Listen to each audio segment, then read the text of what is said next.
Meeting on peace without partners. Can Israeli unilateralism lead to a two-state solutions? We are delighted to have with us Ami Ayalon, who is the co-founder and member of the board of directors of Blue White Future and the former director of Israel Security Agency Shin Bet and commander-in-chief of the Israeli Navy.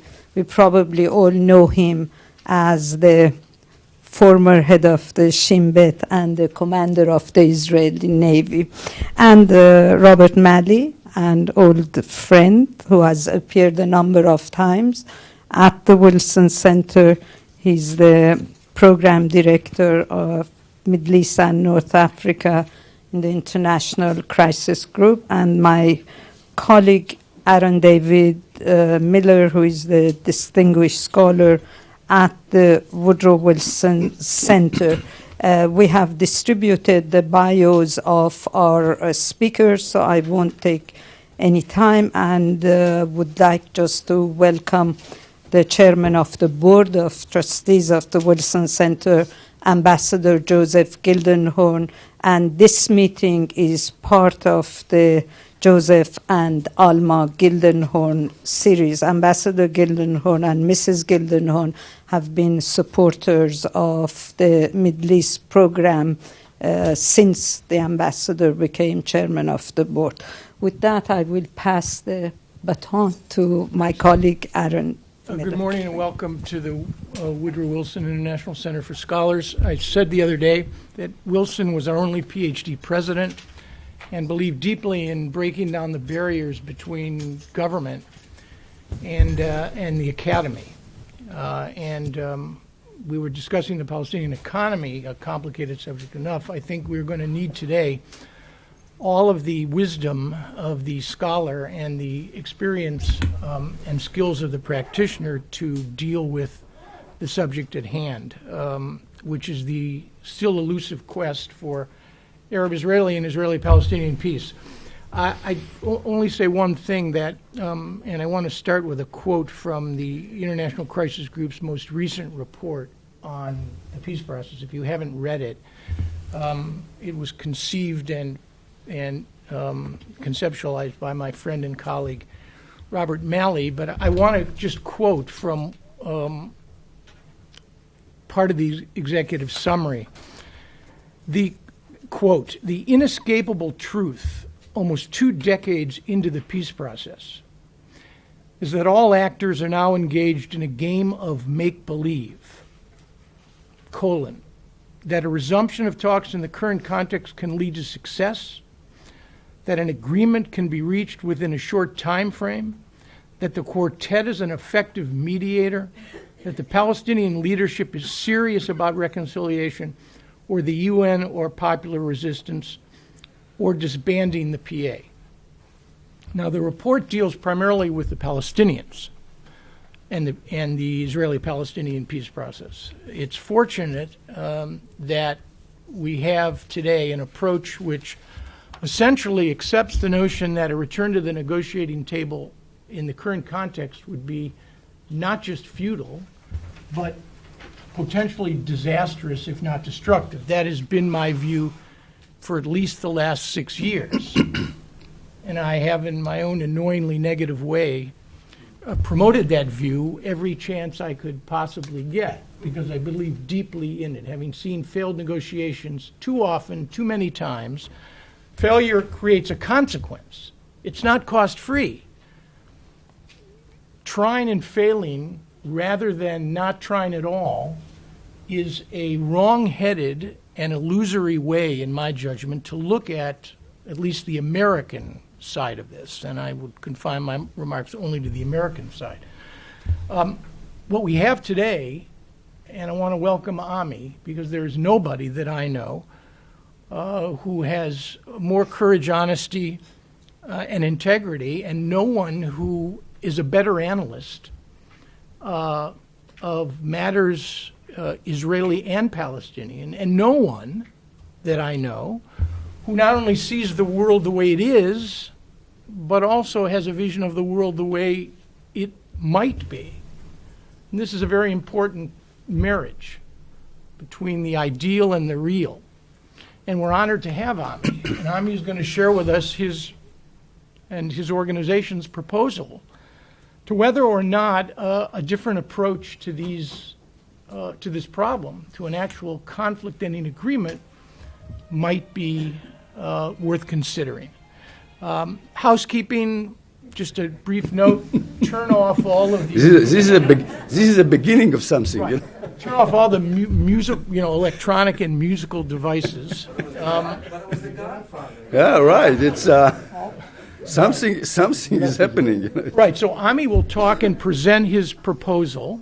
Rob Malley will respond. I'll offer a comment or two, and then maybe ask a question or two of Ami, and then we will go to your questions. And I only would advise everyone, I said this the other day, only name, rank, and serial number with respect to your questions. No speeches and no station identification. Just identify yourself and ask the question. That way we'll be able to get as many questions as we possibly can. So, Ami, So it's thank great you. to see you and welcome. Thank you very much, Aaron, and I thank you all for coming. Just a few remarks to deal with what was said before. I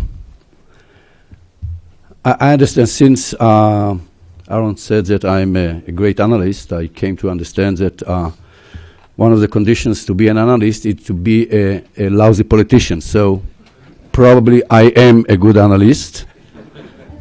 Second, we did not use, in the New York Times article, the title was probably Peace Without Partners. There is no peace without partners, and at least in Israel we are not using this term, and in our plan or in our paradigm you will not hear the idea of peace. I want to be very honest with you. I think that we abused the term peace in the Middle East during the last 20 years. We had everything. We had peace now. We have been promised that we are living in a new Middle East. So I really do believe that the idea or the term peace does not exist anymore in real terms in the Israeli public debate. And what we are trying to promise to ourselves as Israelis, that we shall find a way to deal with our greatest threat, which is not Iran. The way we see it, our greatest threat is the disappearing of the Zionist entity, which can exist only in a settlement of two states for two people. And it is obvious, so I'm not going to elaborate on it. The idea that Israel, as a Zionist entity, will have to be a Jewish democracy. And in order to be a Jewish democracy, we'll have to be majority in our state. Otherwise, we do not have the moral right to dictate the calendar, the symbols, the way we celebrate our holidays, and the story, the narrative that we tell our children. Palestinian has a different narrative. What happened in this region during the last 3,000, 5,000 years? There is more than one narrative. And the Zionist idea is to be able to tell our children our narrative. So we can do it only if we are majority in our state, and we will not be a majority in our state unless we find an agreement of two states. Unless we find this kind of agreement, Israel will not be a Zionist state, and this is the major threat that we are facing. And in order to deal with this threat, we are trying to find a new way because, yes, we accept the basic analysis that I understand Rob Malley presented a few weeks ago. And these assumptions that negotiations might be harmful. In a way, we shall not see any viable negotiated process. Among other factors is events in the Middle East. It's too early to conclude, but I think that all of us can agree that events created a situation, and in a way we have been marching backward. Abu Mazen cannot promise us what he thought he could 3 years ago. He does not have the support of pragmatic Arab leaders, and without this support, he is not able to pay the painful price that the Palestinians will have to pay when they will sign a peace agreement. And second, our Prime Minister will not promise Palestinians what Ehud Olmert promised 3 years ago, and even this was not enough. So we have been marching backward. The idea of negotiations does not exist anymore.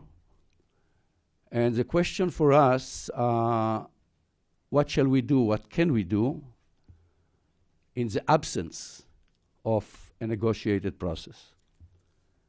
And this is what we are trying to present.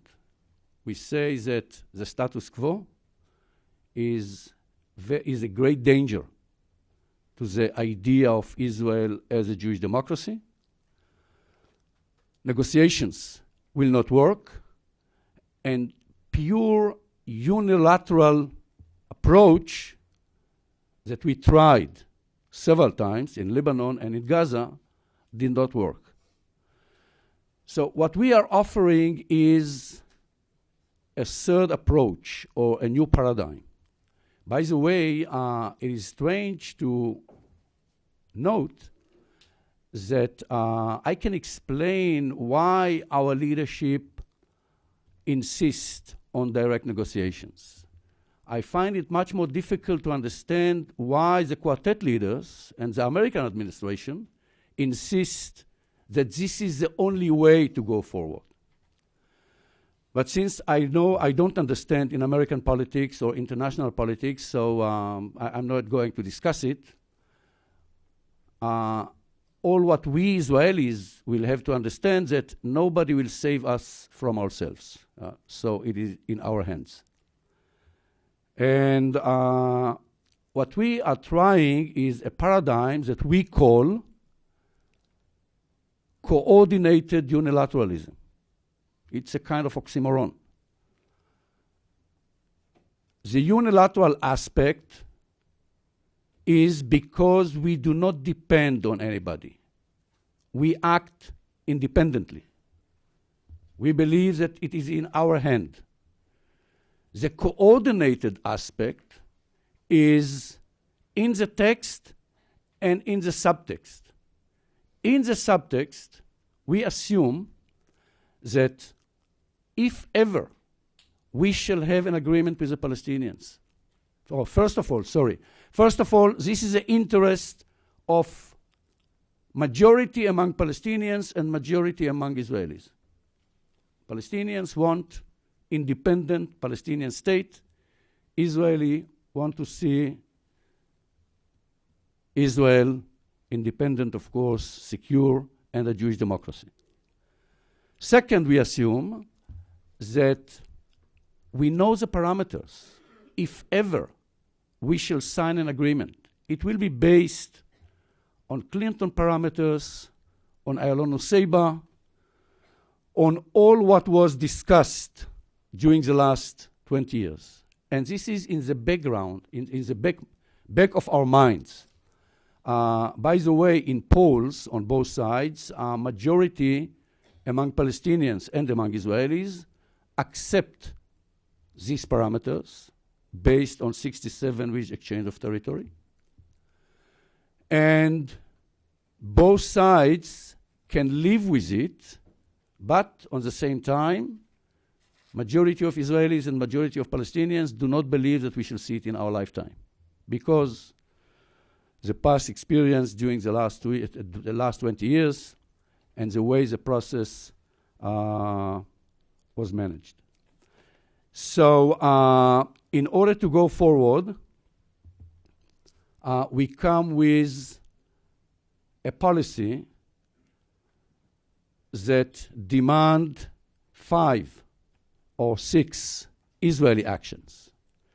First, we announce that whenever a Palestinian leader will decide to come to negotiate, we shall negotiate on the basis of 67 with exchange of territory, swap.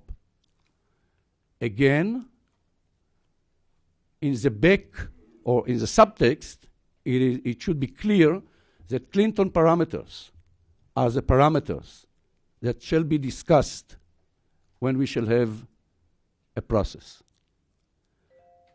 Second, we are saying that until Palestinians will come to negotiate, the security fence is a provisional line. On the eastern side of the security fence, Israel does not have any territorial aspirations. It will not be under Israeli sovereignty, no matter whether we shall have or we shall not have negotiations. It is not our interest. We want to be majority in the Israeli state. And we shall stop building any settlement on the eastern side of the fence and in the Arab neighborhoods of Jerusalem.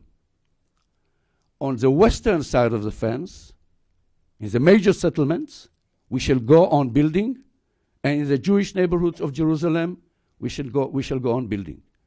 Again, if you remember Clinton parameters, those are the parameters. Second, Israeli parliament, Israeli Knesset, will have to pass the law of bringing back those settlers who are living on the eastern side of the fence and wish to return. According to our polls, it depends how you put the question, between 20 to 30% of those who live on the eastern side, which means between 20 to 30,000 settlers would do it immediately if they will get legitimacy and compensation. 4,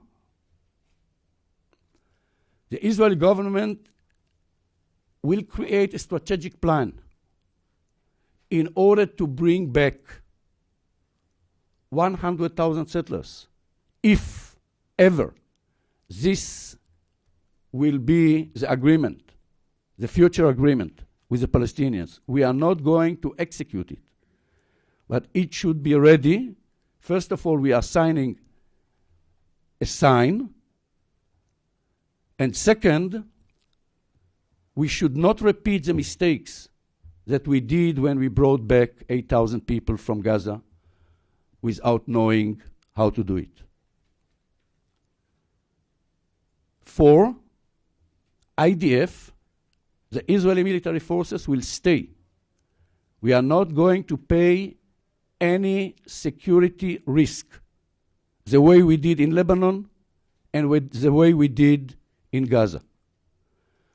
We'll stay until we shall sign an agreement with the Palestinians that I believe that if they will regain confidence, they will come to negotiate. And 6, Israeli Knesset, Israeli parliament, will have to pass the law of national referendum. If ever we shall sign an agreement, it should not be the decision of few politicians who are selling and buying each other on the hill. It should be the decision of the Israeli people. It should be the decision of the Israeli people in order to reduce the level of animosity and potential violence among Israeli citizens. Many Israelis will find it very, very difficult to accept. Some Israelis will tell you that no Israeli government has the right to give back the land of Israel. So it will be very painful in order to reduce this kind of potential violence. It will have to be the decision of the Israeli people. This is a plan. By doing it, we are sending message to three communities. First of all, to the Israelis and specifically to the settlers. We are telling them for the first time since '68, yes, we sent you. You are our pioneers, but you won this battle for us. You achieved a great victory, the greatest ever. And our victory was the Arab League decision in 2002. You know, if you would ask Israelis 20 years ago to imagine that all the Arab states will accept Israel not only de facto but de jure, they would tell you that you are crazy. And this is the greatest Israeli victory. So we sent our settlers, all the government, by the way, since '68. And now it is time to bring them back. This is the message that the Israeli government is sending. To those who does not want to come back, they understand that they are staying on their own. They are not pioneers anymore. We are not invest any money. Yes, the IDF will stay in order to secure them. But when the day will come and we shall sign an agreement with the Palestinians, they will have to come back. This is a message to the Israeli public. Message to the Palestinians: for the first time since '68, Palestinians will see thousands of Israelis moving backward into Israel without Palestinian violence. Because if you will ask Palestinians, they believe, and it is not important whether they are right or not, they believe that we pulled out of Lebanon because of the Hezbollah, and that we left Gaza because of Hamas and Second Intifada. It is not important whether they are right or not. Now, for the first time, they will see Israeli moving into Israel, not because of Palestinian violence, because it is clear that this is the Israeli interest. Hopefully, it will create confidence and it will enable Palestinian leader to come to negotiate. But we do not depend on their will. And to the international community, we are sending a message to the international community that this is an Israeli interest. And we are taking our destiny in our hands. We are not waiting to the international community to push us. Yes, we want the international community in America to accept these ideas, to accept this paradigm, to support it. But we do not depend on anybody. And I believe that for the first time, more members of the international community will see us as an honest player. Too many members of the international community does not believe us, that we really mean. I think that by doing it, we shall gain the support and the confidence of the international community. And just to explain, to finish by explaining some of the ideas that led Israelis or still leading Israelis during the last few years. I believe that most Israelis, by being an old sailor, I can tell you that I think most Israelis believe that we are sailing in a very rough sea, in the middle of the storm. Now, many Israelis, probably most Israelis, we blame the wind. It is not because of us, but it doesn't help. Again, as an old sailor, I can tell you that we know that in the middle of the storm, we cannot stop the wind. We cannot stop the storm. But we can decide on the course of our ship. And finally, the course of our ship will be the factor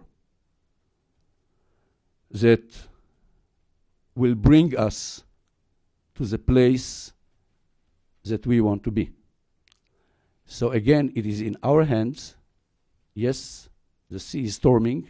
Events around us does not make it easier, but it is for us to decide on the course of our ship. Thank you very much. Thank you very much.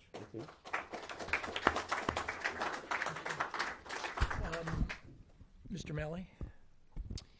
Thank you, and Ami, thank you. I was thinking back of the years when we would work together, and you were always prophetic. You were often prophetic about bad things that were going to happen, as in the case of the Palestinian uprising, and hopefully now you're prophetic about some good things that might happen. I want to sort of go through my thoughts about where we are and end with some reflections on Ami's proposal. As Aaron said, we just put out a report called "The Emperor Has No Clothes," in which we try to examine what's happened to the peace process. And I think it's fair to say, and I think for many of you here, it's probably a conclusion you've reached some time ago, there's something terribly wrong with the peace process. It's not believed by anyone anymore, least of all by those who are supposed to benefit from it, Israelis and Palestinians, and least of all by those who are pushing it, members of the quartet. I can't remember the last conversation I've had with an official in the quartet or with an Israeli or Palestinian who genuinely believed what they were mouthing every day about, we're going to resume negotiations, we're going to have an agreement by the end of the year, this is how it's going to take place. They don't believe it, and the argument that they give for maintaining the fiction is that if you discard the fiction, then you're going to leave people in a state of hopelessness and create a vacuum that bad things will fill. Now, that argument only works if the people you're trying to convince are even halfway convinced. But when Israelis and Palestinians already have given up, and that's something that quartet officials acknowledge, it's hard to see why giving up the illusion is going to do any more harm than carrying on with it. In fact, I would argue, and I think it's a point Ami was making, that a resumption of negotiations that nobody believes in could do more harm than good, because it would once again confirm in the eyes of those who you're trying to hoodwink, that you're trying to hoodwink them, that you don't believe it, and therefore they're going to lose even more faith than they've lost so far. Now, why nonetheless are people continuing with it, other than the argument that they're afraid of fueling even more despair? In our view, there's been a collective addiction born of the fact that the peace process, as we know it, and again, this is not an argument against negotiations, against a two-state solution, it's an argument against the way things have been done so far. There's been a collective addiction because the peace process serves a whole series of interests for all parties, even though the interest it's supposed to serve, which is producing an agreement, is not one of them. It's clear what interest it serves for the Israeli government, and this is not meant to disparage them any more than to disparage the others, but it does create a sense that Israel is proceeding on the path towards reaching an agreement. As Ami said, at a time when more and more actors are doubting that commitment, it helps to have the negotiations occur. It's clear as well for the Europeans; it gives them a role to play. They have a seat at the table, one of the most illustrious seats, a seat at the quartet. Same for the UN. For the U.S., it obviously gives them a way to balance what is often perceived as an unbalanced relationship with Israel vis-a-vis Arab countries, perceived as moving the peace process forward.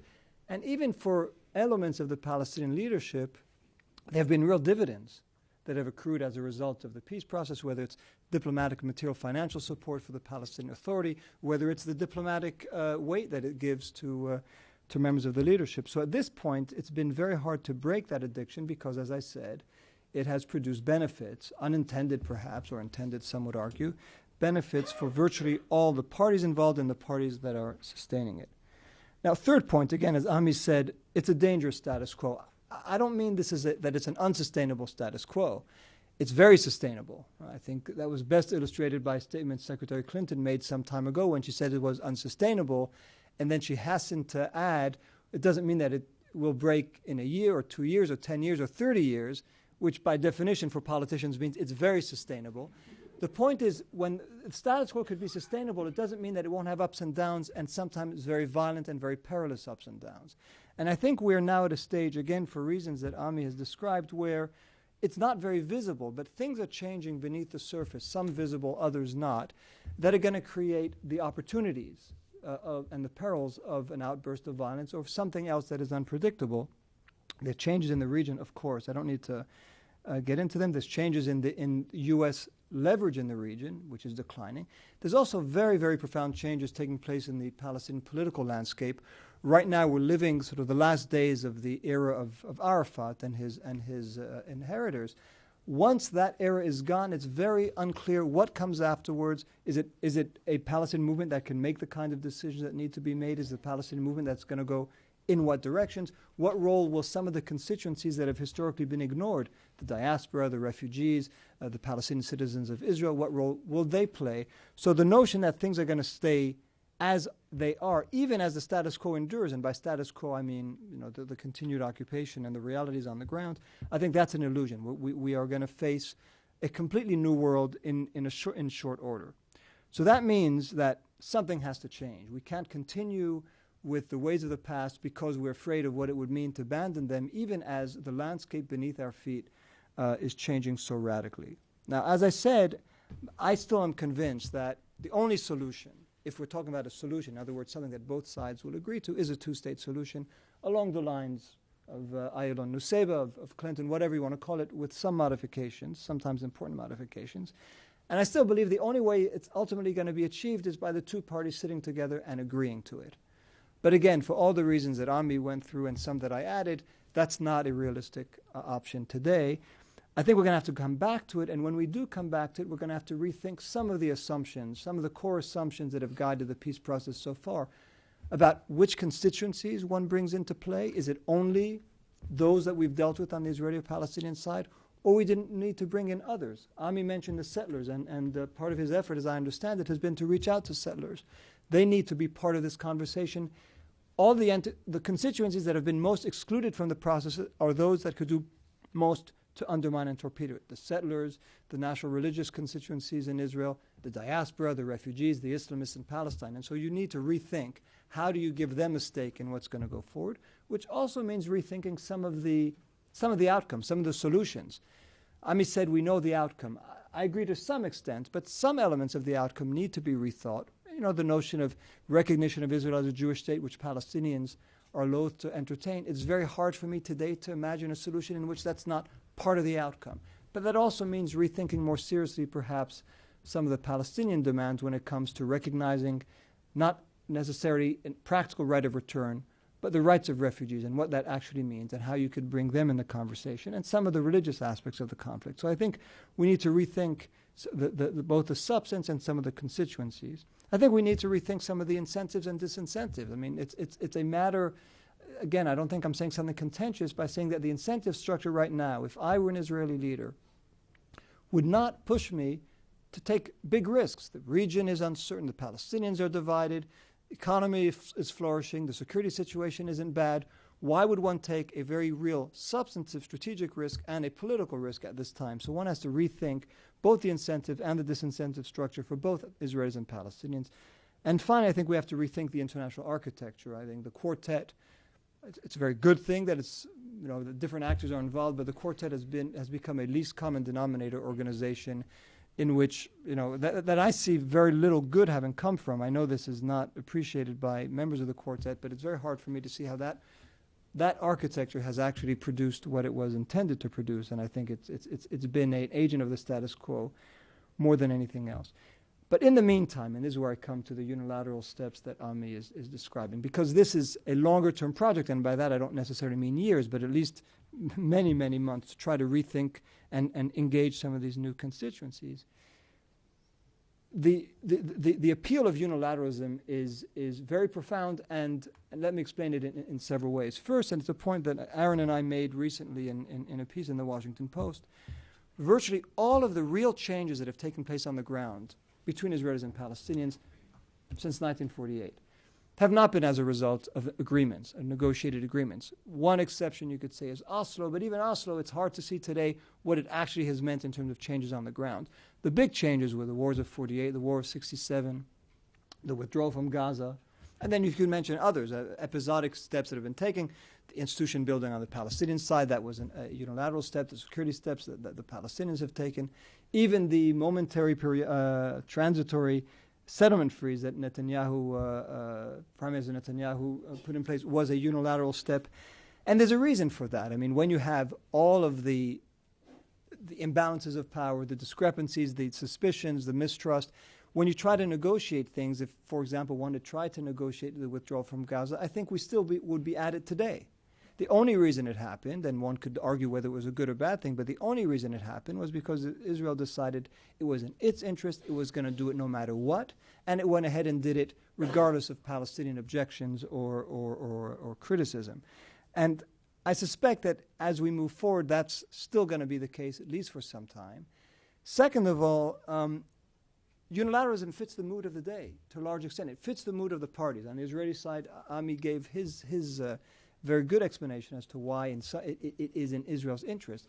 But from, again, a point that Aaron and I made in our piece, from the point of view of the Fatah and the Palestinian Authority in Ramallah, getting into negotiations, making these kind of compromises at a time of deep division and deep mistrust of the Palestinian Authority is very difficult.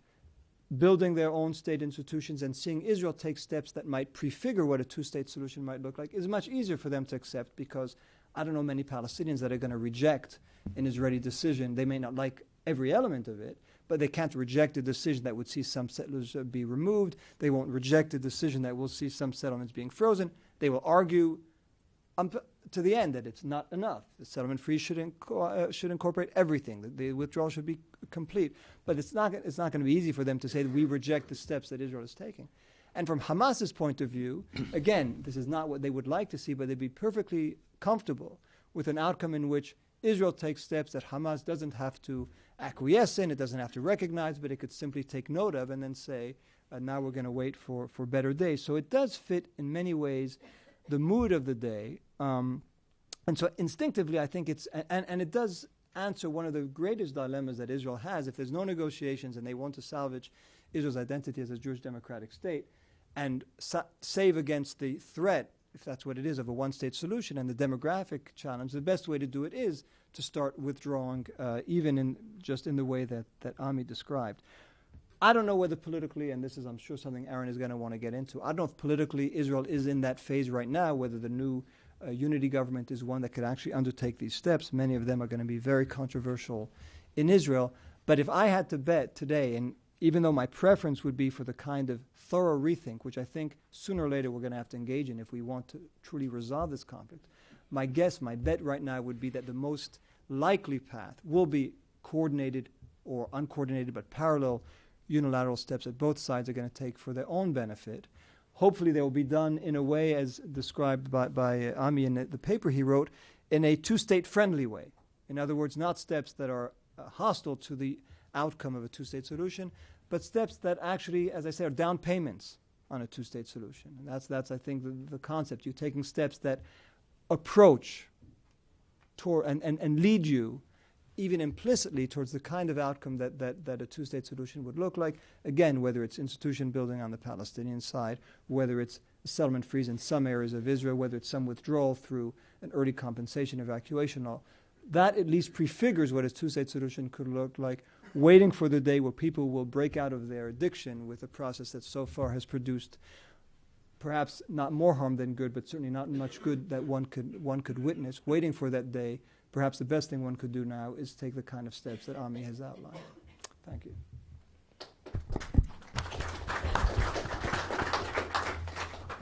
I have a question for Ami that actually picking up on what Rob said, which cuts to the core of the feasibility of this, but I want to just lay out a couple of observations. I like Ami's plan in part because between doing everything, which in my judgment is a prescription, an RX for failure, galactic failure, that is to say, to try to get Israelis and Palestinians or this Israeli government, even in its expanded fashion, together with this divided Palestinian polity on core issues in which the gaps are still significant, some would say unbridgeable, is a prescription for failure. And I, having failed many times, I don't see why we would want to go into that. So Ami's plan seeks to occupy space between doing everything, a conflict-ending agreement, and doing nothing, which both Rob and Ami have identified as unacceptable, and even I would agree that doing nothing is not acceptable. The other reality is that nothing that we've tried over the course of the last 3 decades when it comes to Israeli-Palestinian peacemaking has worked. The incrementalism of Oslo has failed. American ideas in whatever incarnation they've been offered, most formally at the end of December 2000, Clinton parameters, failed.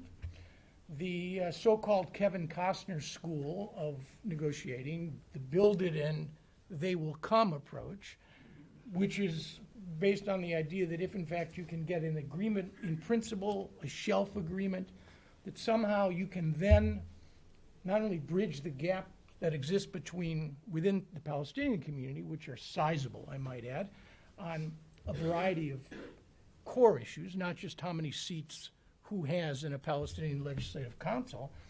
You could even begin to bridge those gaps, and Israelis would come around, and the Americans as well. That has not worked. Unilateralism, a la Ehud Barak's withdrawal from Lebanon, even though I think it was a necessary thing to do, and Sharon's unilateral withdrawal from Gaza, both of those have had consequences which have not been confidence building in terms of a truly unilateral approach. So what Ami is offering is logical, it's credible. I like it because it's unanchored and unmoored to an American role in this negotiation right now or for the foreseeable future. And I also like it because it's self-directed. It borrows a line from one of Michael Jackson's better songs, Man in the Mirror, in which he says, if you want to make a change, the place to start is by looking in the mirror. The reality is nobody in this process has ever wanted to look in the mirror. I mean, it is always somebody else's fault. It's not my fault, the Palestinians say. We are weak and under occupation. Well, it's not my fault, the Israelis say, because in essence, we have profound security problems, and we're not going to be magnanimous until we're assured that those can be addressed. And it's certainly not the Americans' fault because we can't want this process more than the parties themselves. So Ami's approach has the virtue of being internally or inner-directed because it does force certain decisions within the Israeli polity and with the Israeli community unhinged to what Palestinians do or do not do. Whether it will work or not is another matter, and I want to ask Ami a question on this particular issue. But I would only say that before we plunge ahead, as we will, I suspect, particularly if our current president is reelected, in some fashion, that we need to take a clear and honest look at the obstacles that now present themselves to a conflict-ending agreement. And I choose my words very carefully here. A conflict-ending agreement, which is what everybody wants, where an Israeli prime minister and a Palestinian president can stand before their respective legislatures and national communities and basically say the following. We don't love you. It may take years before real peace is evident, let alone reconciliation, but our conflict with you is over. It is over. There is no more claims to be adjudicated. No more war, no more no more bloodshed. irredentism. Whatever dreams we have, they are finished. And on the four, arguably now 5 core issues that drive the Israeli-Palestinian conflict, all of them have been satisfactorily resolved. That's what I mean by an Israeli-Palestinian conflict and an agreement, which is presumably what everyone wants. And there are, I don't believe it is, it's not, I am not negative on the process because it's too late for a two-state solution. It is not too late. I am not against this process because it is impossible to negotiate. It is possible. There are 3 or 4 core issues, however, that need to be fundamentally faced up to and addressed. Number 1, you need leaders that have the will, capacity, and intention to do this. And by the way, the capacity and the intention have to be married in the same leader. You cannot have an Israeli leader that I would argue now has the capacity but lacks the intention right now, and a Palestinian leader who may have the intention but lacks the capacity. You can't have that. Number 2, you need urgency, real urgency. You need pain and gain together to create a situation where politicians and constituents alike are forced to pay attention to this. And finally, you're going to need at some point, I would argue, still, an American, a third party. You know, the Americans, with all their imperfections and flaws, I would argue, are still the only party capable, assuming they adopt certain assumptions. But you need all these three things. We haven't had them for a decade. I would argue we've never had them, at least in the Israeli-Palestinian process. And without them, we're going to be having the same conversation next year. So I want to ask Ami one question, because I think it cuts to the core of the feasibility. I'm already sold on the desirability of this, but the feasibility. If you look at, and this is an Israeli issue, because you have proposed an Israeli plan, if you look at Israeli behavior on the peace process over the course of the last 40 or 50 years, what you see is a set of transformed hawks from Begin through Rabin, through Omer, even before him Netanyahu's withdrawal, the first Likud prime minister to withdraw from any West Bank territory, a fraction of course, during Y, and Sharon's unilateral disengagement. You see Israeli leaders who have not been proactive, but who respond to situations. Begin responded to Sadat. He gave Sinai back to keep the West Bank in Jerusalem. Rabin, the breaker of bones in the first Intifada, realized that there was no military solution to the Palestinian problem.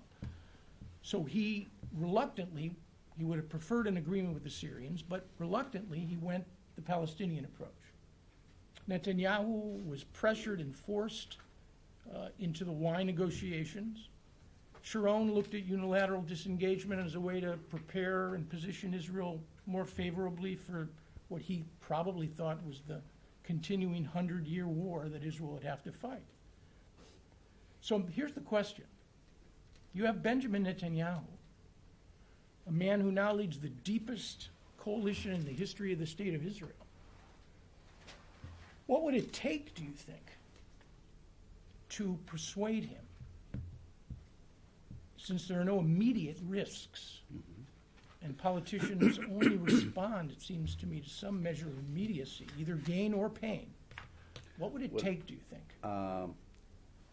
First of all, you made some assumptions that, I'm not a historian and I'm not expert in the personal history of all our leaders, but I'm not sure that I accept your assumptions. You missed Ehud Barak. You didn't mention him. And there is many versions to what he did, and most of us tend to see only the results. But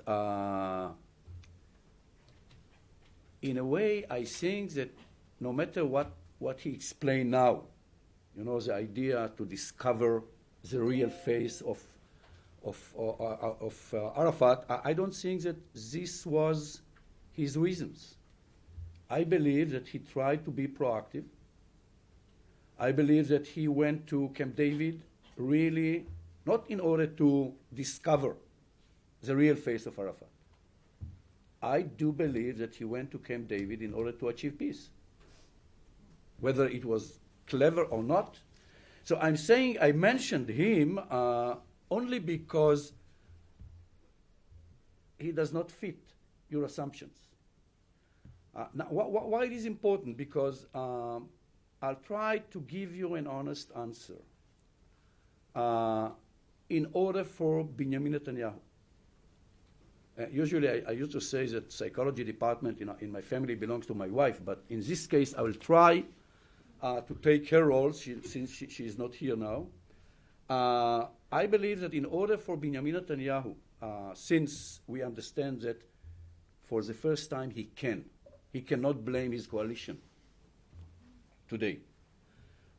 His coalition, I know Ehud Barak, I know Mofaz, I know Dan Meridor, I know that in this Knesset and in this coalition, this program, this paradigm is acceptable. Now, you are right. Who is a leader? In order for Benjamin Netanyahu to take it forward, he has to jump, and probably he is the person to do it. He has to jump 40 years ahead to read the newspaper. And in the newspaper, he will read that we had 3 great leaders. The one who envisioned the idea of Israel, Herzl. The second who created the state of Israel, Ben-Gurion. And the third was a leader who secured the idea of the state of Israel as a Jewish democracy. And this is Benjamin Netanyahu. Now, if he can do it, and I'm not sure that he cannot do it, if he can do it, he will take this plan and he will go with it. It is a question. You know, I will tell you in 10 years or even in 12 months, you know. In 12 months, this is, well, probably I'm not as good analyst as you expect. That's it. There is a view. But I'm here to tell him, I'm here in Washington and I'm here in Israel to tell him that in a way he has a great opportunity. And in a way, well, I had many hours with Benjamin Netanyahu. He had one part that understands this language. He sees himself, he's relatively a young leader. He's not like Shimon Peres, but relatively young. He sees himself as part of our history. And the question is, which part? It's up to him. There is a view that argues that Bibi is at war with Netanyahu. Now, you are taking the role of your wife too. You know, it's it is becoming a problem. I always listen to her. That the tough-talking Benjamin Netanyahu, the tribal leader, has been at odds with the notion. He's now, I guess, the 4th Israeli prime minister to serve twice in non-consecutive terms, is at war with the man who wants to be, as you identified him, one of the great prime ministers of Israel's history, not only making peace with the Palestinians, arguably, but leading Israel out of the shadow of the Iranian bomb. Securing Israel as a Jewish democracy. Exactly. So that basically means that the entire future of the process, not only have you identified a unilateral approach, but the future of Israeli-Palestinian peace, arguably for the next several years, rests in the hands and in the mind of an Israeli prime minister who has now assembled the strongest Israeli government I want to in the add history of the state. I want to add something. You know, I did not discuss, regional strategy. I did not discuss Iran. But I do believe that even in order to face Iran, even in order to create a new strategy, you have to understand what happened in the Middle East during the last 2 years. Now, everything collapsed. It is a new Middle East, not the Middle East, the new Middle East that Shimon Peres promised us 10 years ago. This is a new Middle East. The whole Israeli strategy was based on the idea that Egypt will be stable and relatively pragmatic, and the whole pragmatic axis that will face the axis of evil, whether, etc., etc. Now, this is over. In order to create some pragmatism, whether we like it or not, in the Middle East of today, leaders does not count. Even in the new diplomacy that Rob is offering us, it is a kind of a civil diplomacy. Civil groups will have to attend, will have to participate. We didn't see it during the 19th century or the 20th century. It is a new idea. In order to do it, whether we like it or not, the Israeli-Palestinian conflict is a precondition in the eyes of the people of the street in Amman, in Tahrir Square, and in order to reduce this animosity and to create stability and pragmatism, we have to tackle, we have to face this conflict. Now, I said it because Bibi understands it. And in addition to his role in history, he understands that there is an urgency to create stability. And of course, yes, we shall have to reevaluate and reassess our role or our relations with Turkey, etc. But this is part of the regional strategy. The Israeli-Palestinian conflict will have to be dealt with, whether you want to do something, and it is not important what, when it comes to Iran. Just one thing about Prime Minister Netanyahu, and I personally haven't given up on him in the sense that I think he actually might be the person. I don't have the luxury. No, well, say, okay, you even less. But the reason why I'm not sure that this will appeal to him, but you will know better, but I think something might appeal to him. So I see him as somebody who would want to be the man who enters into the history books as you described, but he would describe his victory in two ways. Number one, that he's achieved recognition of Israel as a Jewish state, and number two, that he's achieved a level of security for Israel through America, through other means, that is unprecedented. The problem, and I don't know how you can structure this to give it those kinds of incentives, this doesn't leave Israel necessarily with either one of those, and doesn't, in fact, from his point of view, he could argue, and as I assume you'll hear some of your critics arguing, that it doesn't change the Palestinian perception of Israel, it doesn't change the Arab perception of Israel. They'll still say the occupation is ongoing. Sure, Israel has taken some mini steps, but it won't change what I think Netanyahu genuinely wants to change, which is the two things that I described. And I don't know how you get out of that dilemma, which is if he in fact envisaged himself as a historic figure, is this historic enough? It's the body language. It's the way you present the plan. Because it's yes, I agree that it might be presented especially if it will be in Hebrew. That it will not change the Palestinian approach. I do believe that this plan can be presented in a way that it will change the approach. But in order to do it, we shall have to understand the sensitivities, the sensitive nerves of how to present it, first. Second, we shall need the assistance of the international community, not to do anything, to see it as a positive way, a positive step to create stability and to bring the two sides to negotiate. We shall not agree on the route of the border unless, but we are giving incentives in order for them to negotiate because we are saying it is our interest. I said in the subtext, yes, Clinton parameters are there. And this is why we are not building any new building in the Arab neighborhoods of Jerusalem, because we understand that in the future, You called it, I think that it was a great definition. This is a friendly unilateralism. It is not hostile unilateralism. And this is very important, how to present it as a friendly act. It is a question. Yes, we need assistance. And I think that this is, in a way, the role of the international community. Okay, let's go to questions. Yeah, is there up here in the front? Yes. Okay, I think I don't need a microphone. Well, actually, some in the back may not agree with you, so. Yeah. I am representative of the Arab League here.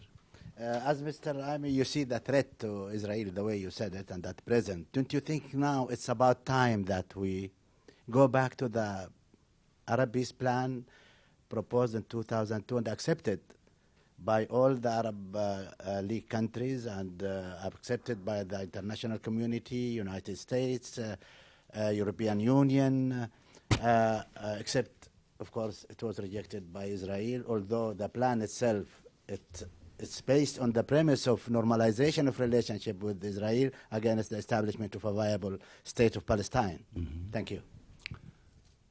Personally, it was very clear. I think for the last 10 years that it is a great plan. I present it, this is my point of view, as the greatest Israeli victory. And I don't mind if Arabs will present it as a great Arab victory. But, and this is why it is so important to mention that in Ayalon Seba, this is part of the preamble. We, the way I see it, of course, accept the Arab peace plan or the Arab League decision, whatever you call it, as a concept, as a basis to future negotiations. But I don't believe that because of all the assumptions that were discussed here, that no matter whether it will be on Clinton parameters or the Arab peace plan, that we shall see any negotiations, unfortunately. Yes, right here.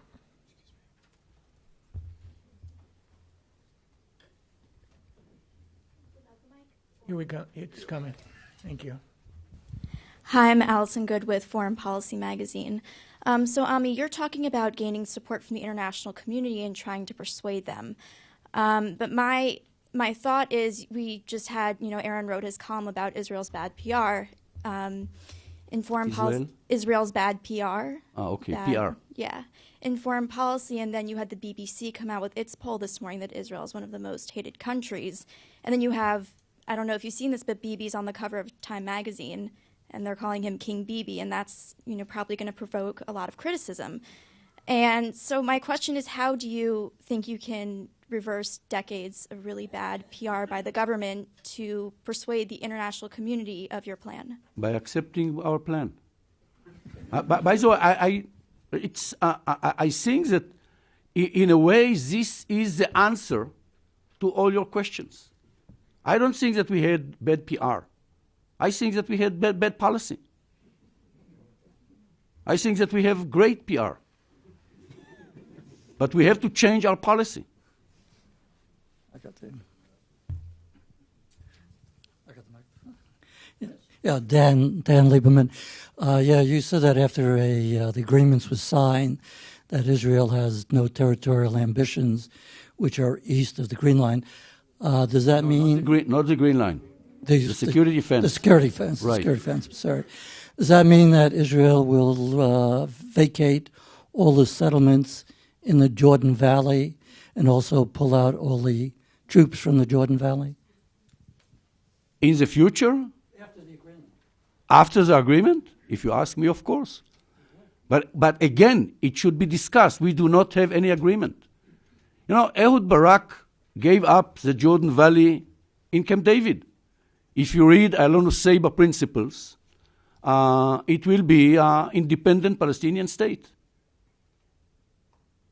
if ever we shall have agreement, this is a price that we shall have to pay. You have to understand, for most Israelis, including myself, it is a very, very difficult price.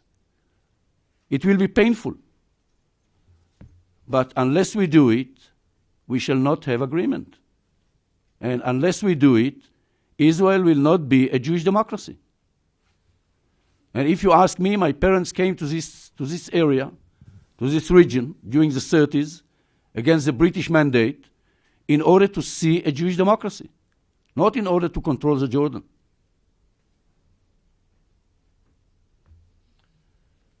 Saeed, is that?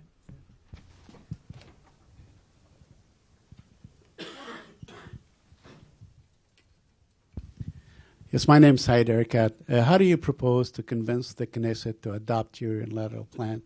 I mean, concerning that only the day before yesterday, Mr. Barak told the Israeli radio that he does not accept a Palestinian state on the 67 borders. And only yesterday, the Supreme Court decided to give custody of Joseph's tomb in the heart of Nablus to rabbis. And to very quickly, Rob, on the issue of the refugees, reaching out to the refugees, you said rights of refugees, but not right of return. Could you explain, please? Thank you. We shall have to persuade the Israeli cabinet. The Israeli government will have to persuade our Knesset. Each of these elements has majority in our Knesset today. But as a policy, only the government can take these kind of decisions. I think that for the government, it will be very, very easy to convince the present Knesset to accept it. By the way, you have to, again, you have to understand not only the text, but the subtext, especially when you are facing a politician. When an Israeli politician tells you that he does not accept 67 borders, it means, at least in the case of Ehud Barak, as far as I know him, that he means that it should be included territorial exchanges, swap. But I think that territorial exchange or swap is acceptable by the Palestinian leadership, as far as I know. And again, it is still will have to be negotiated exactly the size and the places and the route of the border. This is the way I understand Ehud Barak. Just a word on your question. The point I'm trying to make is that I think a number of the issues that have been swept under the carpet have been treated in a very cavalier way and dismissed as if they were things that we could deal with sort of through a wordplay. One is the notion of a Jewish state, and when you see some Palestinian leaders saying, well, if Israel wants to be recognized as a Jewish state, it should just call itself the Jewish state of Israel. That's not the point, and I think the Palestinians who say that, no, that's not the point. It's a matter of recognition, which I know is extremely difficult for the Palestinians, but it's a serious issue. It's not an issue of calling yourself by a certain name, but likewise, the issue of the right of return, let's call it, I'll get back to your point, but the right of the refugees, the right of return, people have said, and I think Aaron would know that we used to say at the time, well, it's one of those issues the Palestinians are raising, it's a card, they'll trade it for 67, they're just waiting for the moment to give it up. I think that also was treating in a very dismissive and cavalier way, what is in many ways at the heart of the Palestinian, that's the foundation of the Palestinian national movement was over the question of refugees. It wasn't over the question of 67 because 67 hadn't occurred yet. I think it was Aaron who quoted one of our colleagues, Jonathan Schwartz, in his book, who said that our problem of the Americans was that we didn't treat these issues with enough respect. We didn't respect the issues enough. And I think the parties do respect them and they do take them seriously. So I think even if we do come back to the period of serious negotiations, it's going to have to be real answers to the question of Israel's identity as a Jewish state and real answers as to the question of the rights of refugees. The reason I put it the way I did is that I know that there's not going to be unrestricted right of return of Palestinians to Israel. That simply can't happen in the context of a two-state solution. But there may be other ways of recognizing Palestinian rights, what's happened to them, Palestinian refugee rights, what's happened to them. Are they a way of honoring some of their rights, some of their aspirations? I think that there's some ideas that are circulating already, but that needs to be addressed. And the point I was making is that there's a tendency sometimes to assume these problems away and thinking that it's just a matter of giving it up at the last second, that the parties are not serious about the demands they're making. Is that Judith Kipper back there? Hello, Judith Kipper. Let me stand since I'm so far away. Just a quick comment to you, Aaron, and we have argued about this for years. If we go back to what Rob said, that most of the changes between Israelis and Palestinians have not been a result of agreements. You use the term in your comments, peacemaking. I think we have to say peace processing.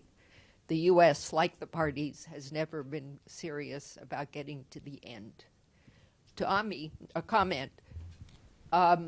If Netanyahu understands that what's happening in the Arab world creates a threat for Israel and that the conflict has to be addressed, and if he wants to play that historic role, it seems to me that the argument to him to accept your list of things to do for Israel is a very powerful one. I believe, and I travel to the region constantly and have done so for 30 years, I believe that any unilateral, independent, friendly move by Israel in Israel's interest to remove a single settler or to allow a settler to come back because they want to will change everything in the Arab world.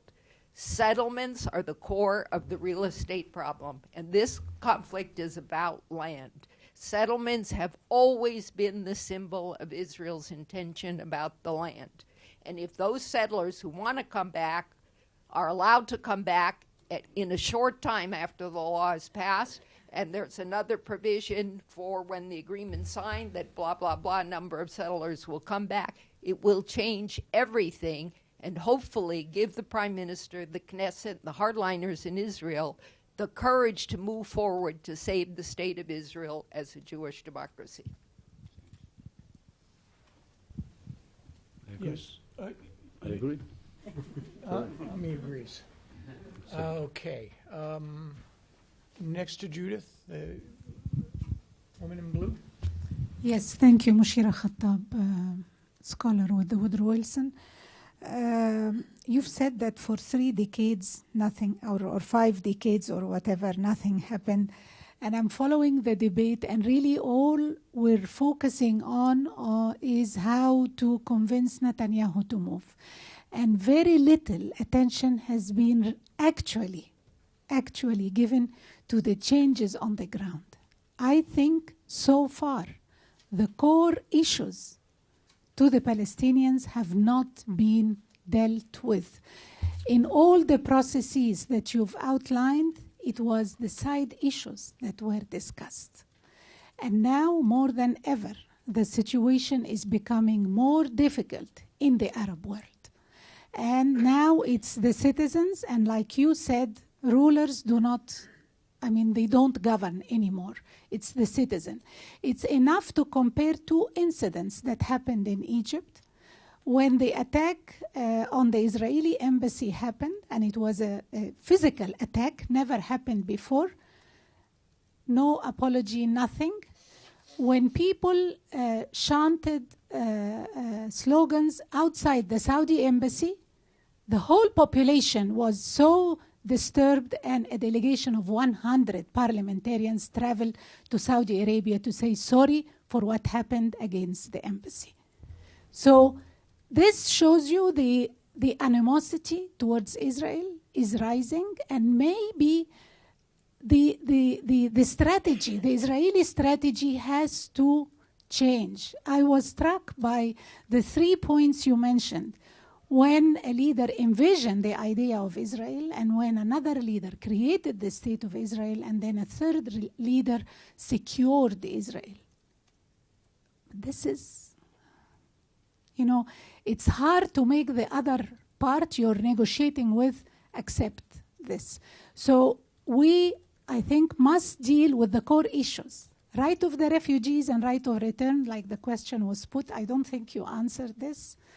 And you said east of the wall or the security line, as you call it. So Israel has determined a wall and said this is the border.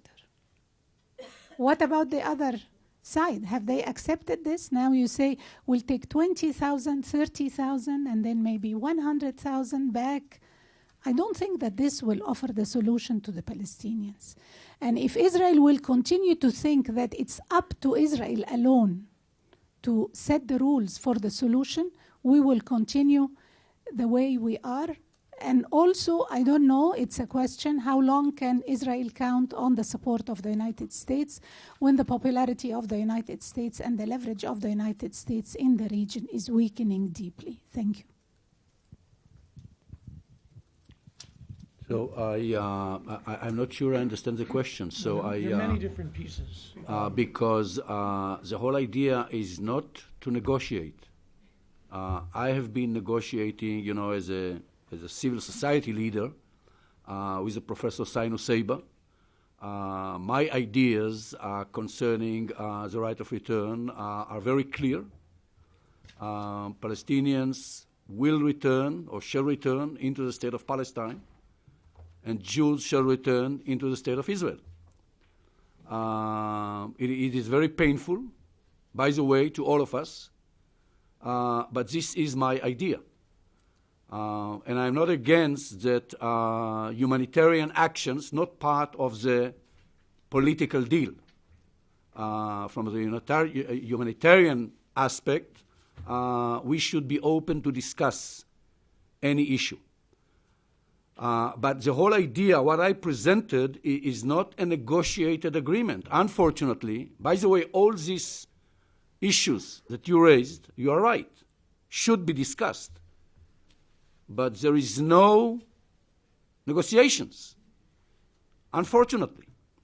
And all what I am proposing is a way in order to bring, in this case, Palestinians and Israelis to negotiate. So in a way, what we are offering is, and I like the way Rob described it, it's a kind of a friendly unilateralism. I'm telling Palestinians, listen, I bring back settlers. I understand that settlers and settlement is the core of the conflict today, in addition to, of course, refugees, etc. It is my interest. We share the same interest. And Clinton parameters, or Ayalon Seiba, is in the subtext of all what we do. And this is why it is friendly and not hostile. But yes, you are right. All the issues that you raised should be discussed if and when we shall have negotiations. Yes, down here in the front.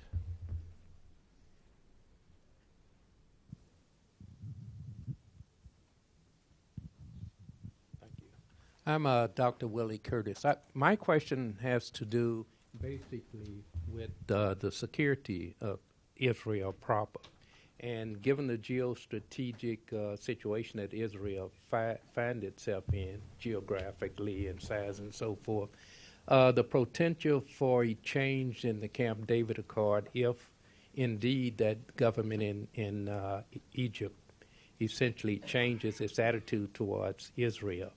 And from my perspective, Israel will be vulnerable on its southern flank, northern flank, and potentially on, I guess, its western flank. How would that factor into this plan that you have?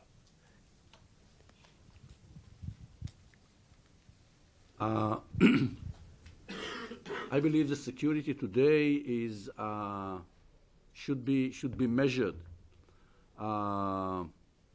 not only in military terms,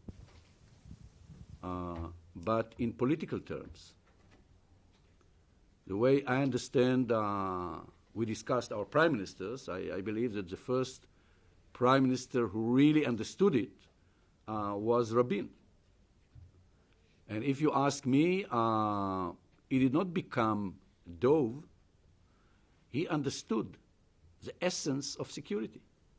He understood that no matter how many weapons we shall have, and even the size of the territory that we shall have to give up, in order to secure Israel, we shall have to create this political structure and to raise issues of stability, pragmatism, and to be part of this region. And in a way, this is what we are proposing. I believe that, again, I mentioned something I did not discuss in details, the regional changes and the reassessment and the idea to create stability in the new Middle East. I mentioned some of my ideas. But again, this is part of the whole essence of security today. We have enough weapons. Our problem is to reduce animosity, not only among leaders, but mainly in the street. And I can tell you, after listening to some of the remarks, I totally accept the animosity in the Arab street as a fact. But I don't blame anybody because it's not a great plan to blame. I think that it is in our hand. We can do something about it. And by doing what we propose, I believe that we shall reduce animosity among our friends. Time for a couple more questions. Yes.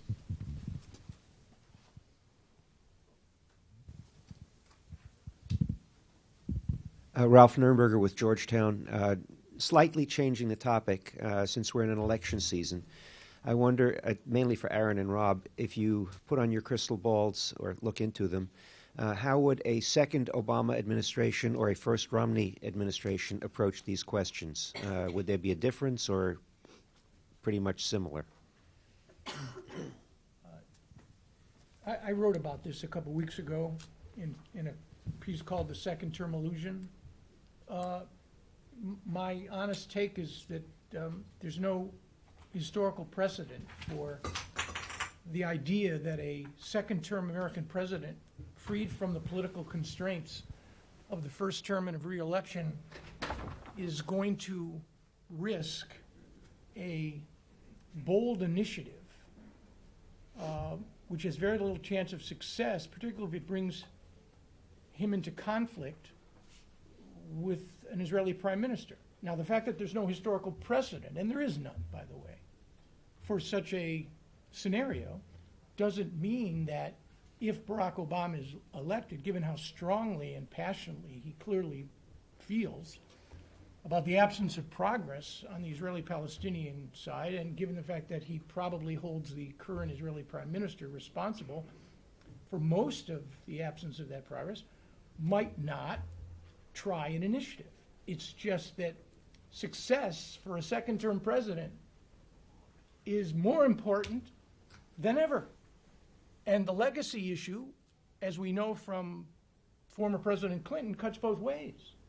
Yes, you want a legacy, but the legacy you want to leave is a legacy of having succeeded in a historic venture, not failed at one.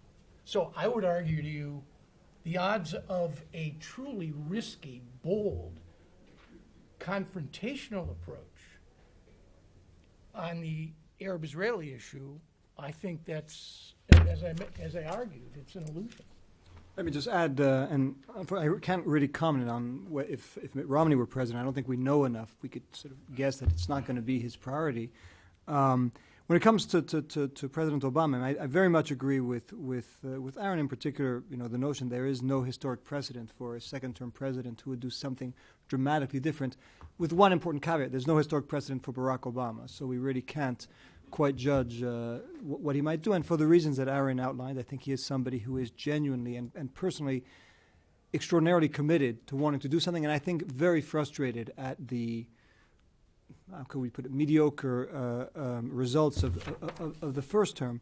But my strong sense, and this is what I always tell both Israelis and Palestinians, is they would be making a big mistake if they were either counting on, in the case of the Palestinians, or fearing, in the case of the Israelis, some Israelis, a much different second term from the first. And this is mainly addressed to Palestinians, I think, who often make that mistake, and I could sense it's coming again. They think, well, it's going to be different. Second term, he doesn't have to be, he doesn't face re-election. He's now going to do what no president has done before, and there's a reason that no president has done it before, by the way.